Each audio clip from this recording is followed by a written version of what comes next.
And then for me to continue, like, you didn't just tell me that you could send me back to my country if you wanted to.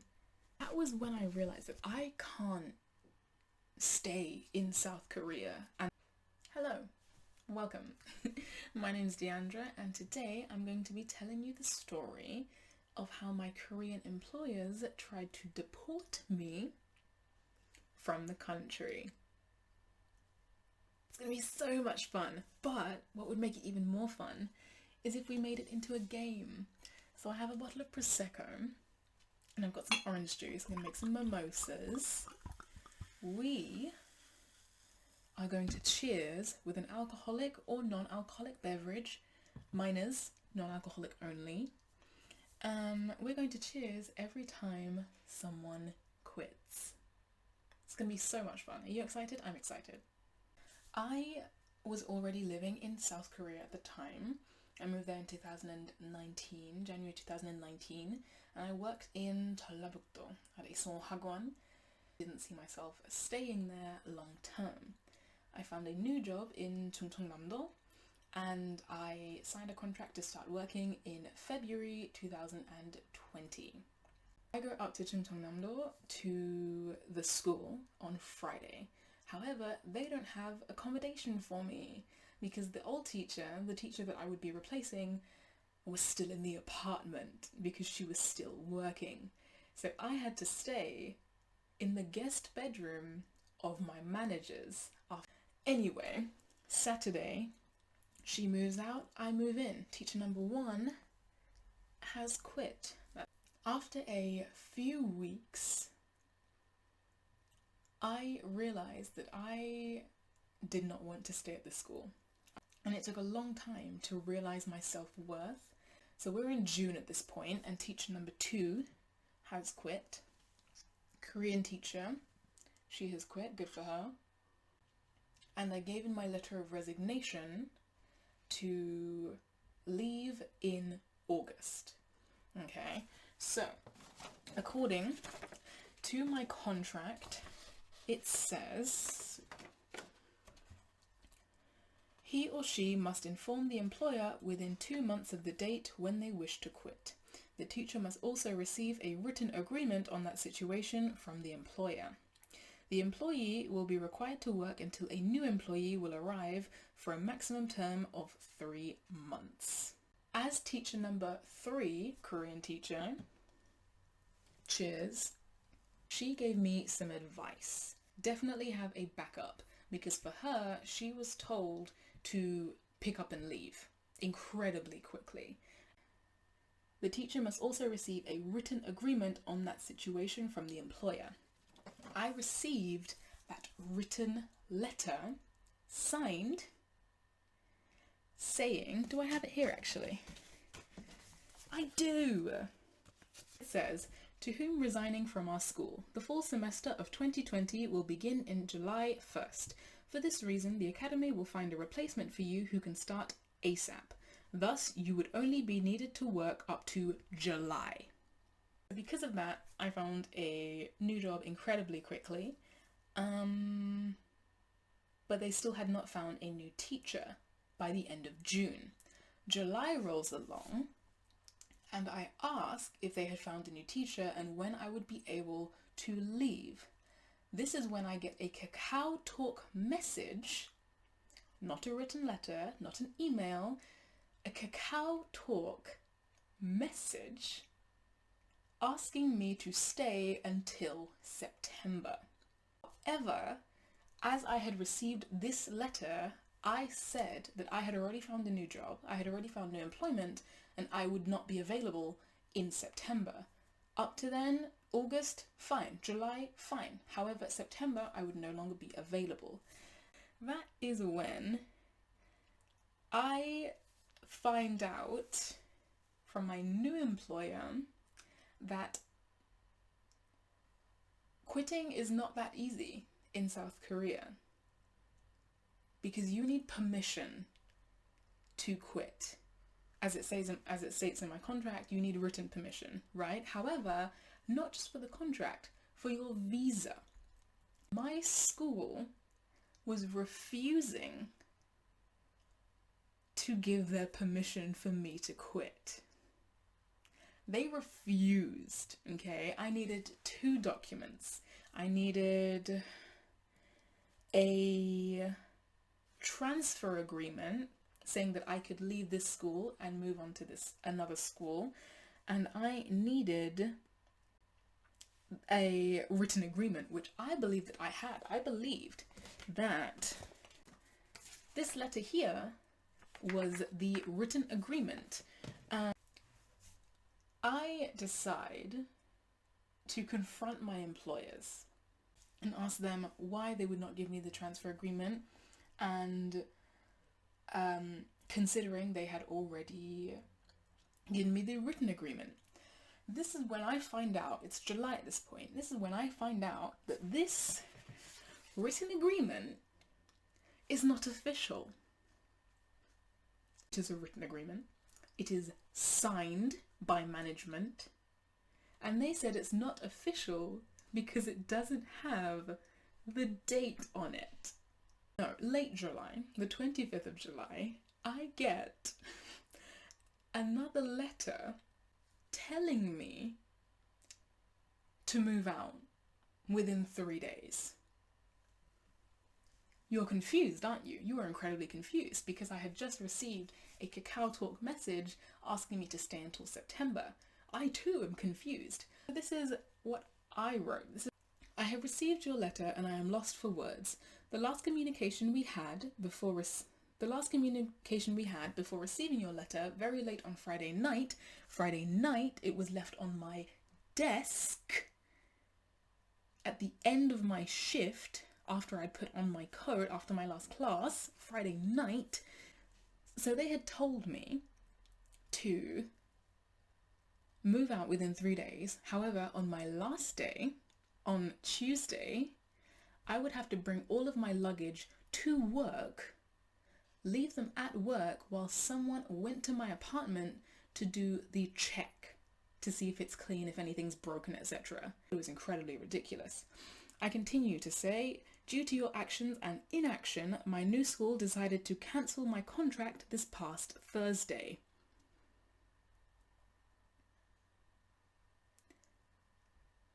My new school told me that my Hagwon was being so unreasonable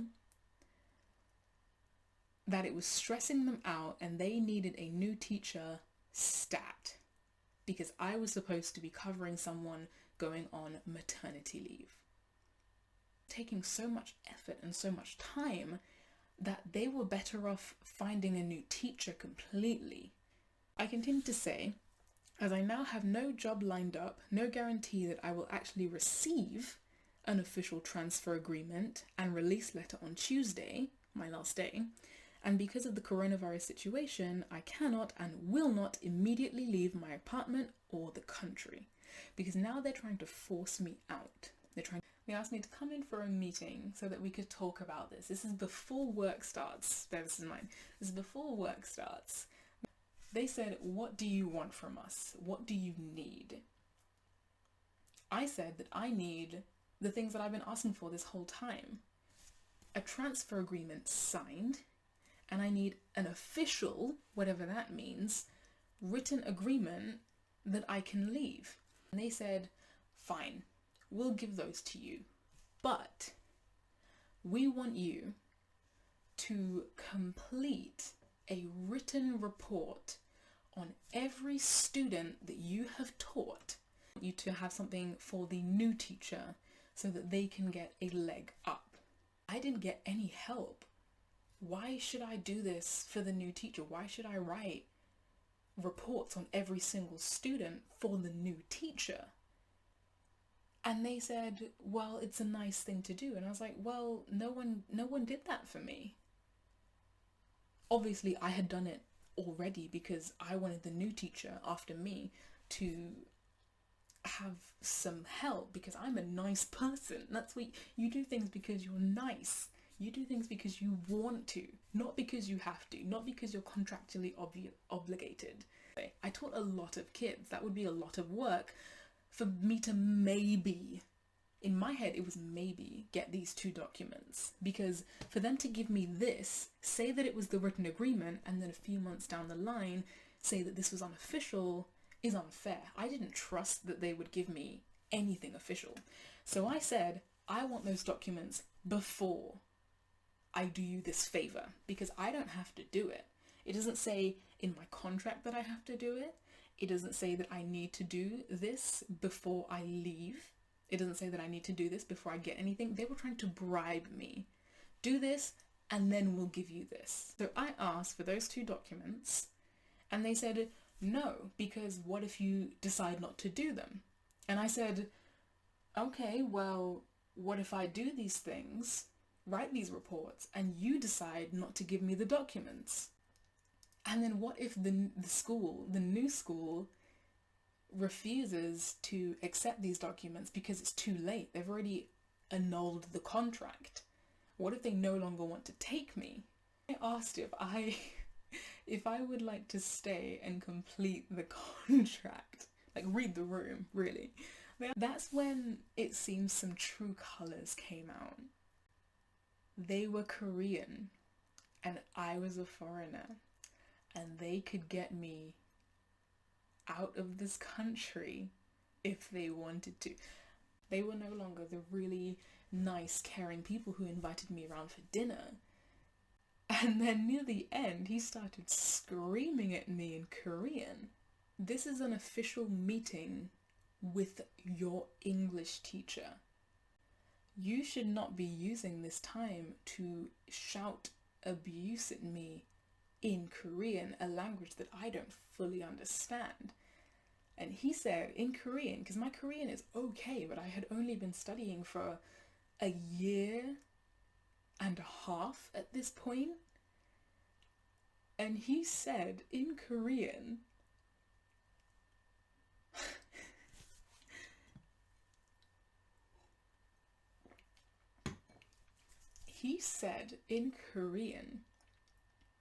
this is Korea. You should speak our language here.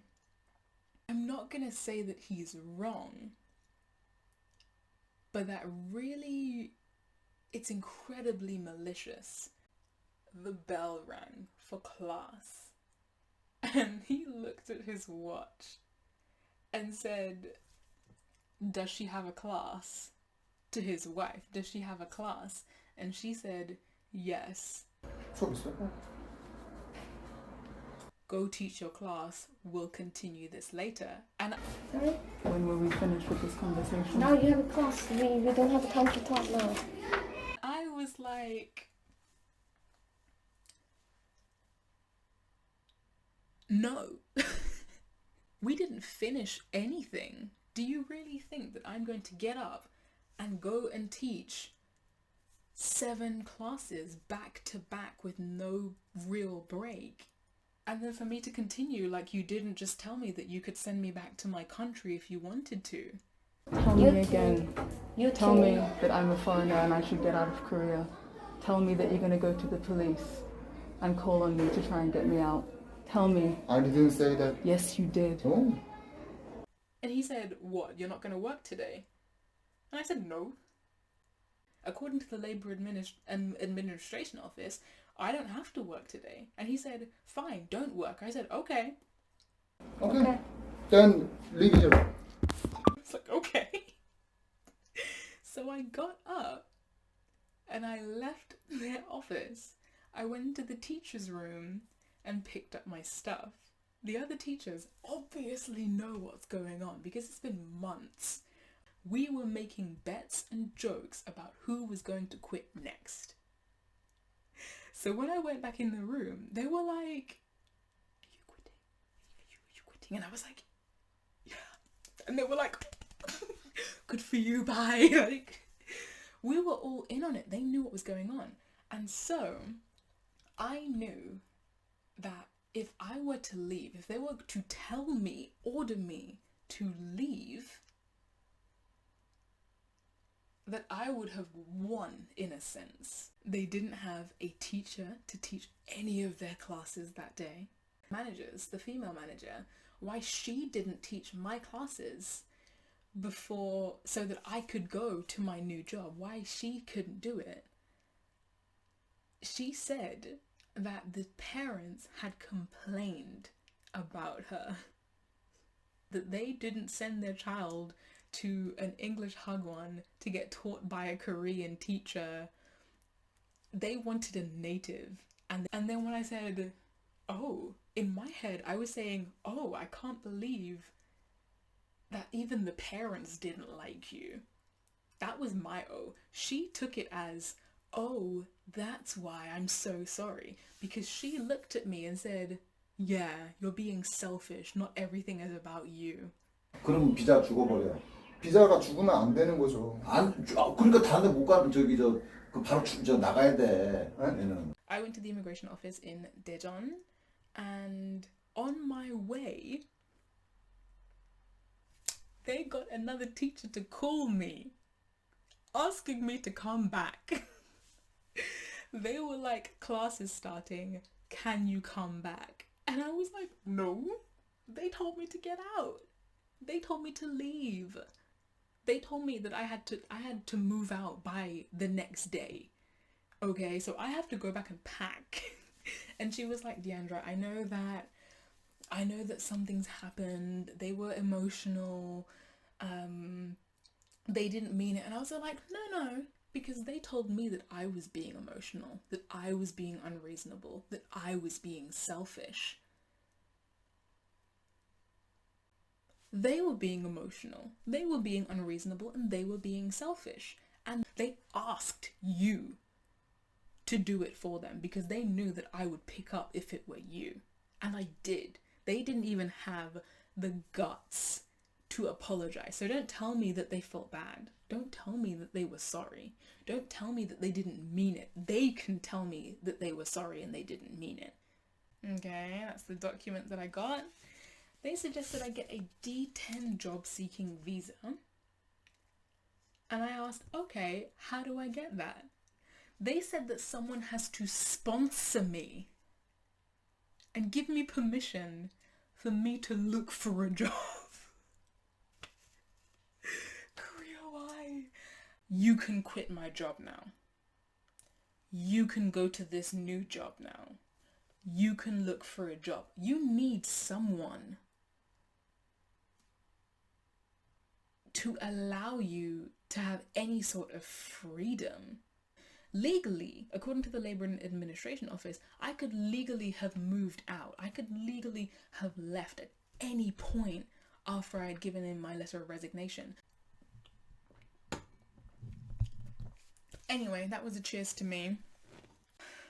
One of my friends told me to come and stay with her. That turned into another fiasco that we're not going to talk about, and it didn't work out, and I ended up leaving abruptly and going to Spain. But doesn't matter. I quit.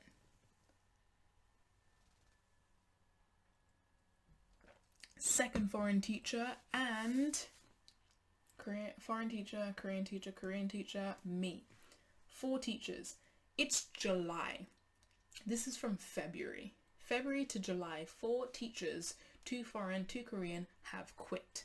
While I was in the UK, one of my Korean teachers quit. That's teacher number 5. Cheers. Then I get an email. From the recruiter who found this school for me, asking me if I wanted to stay on for another year. The school hadn't told her that I had quit.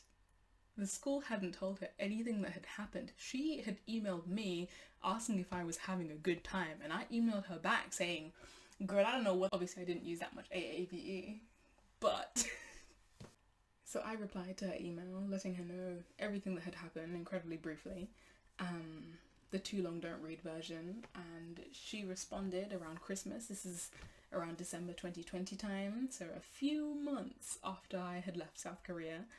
And she told me that she was sorry that I had to deal with that. And 2021, February, another teacher quits. Cheers.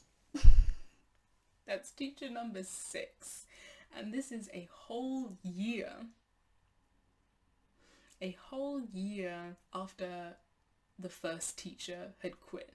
So in one full calendar year, 6 teachers, 2 foreign, 4 Korean, had quit this school. March comes around. This month, another teacher has quit. Cheers! Then, I get word that another teacher is quitting at the end of March. Karma. Don't mess with her.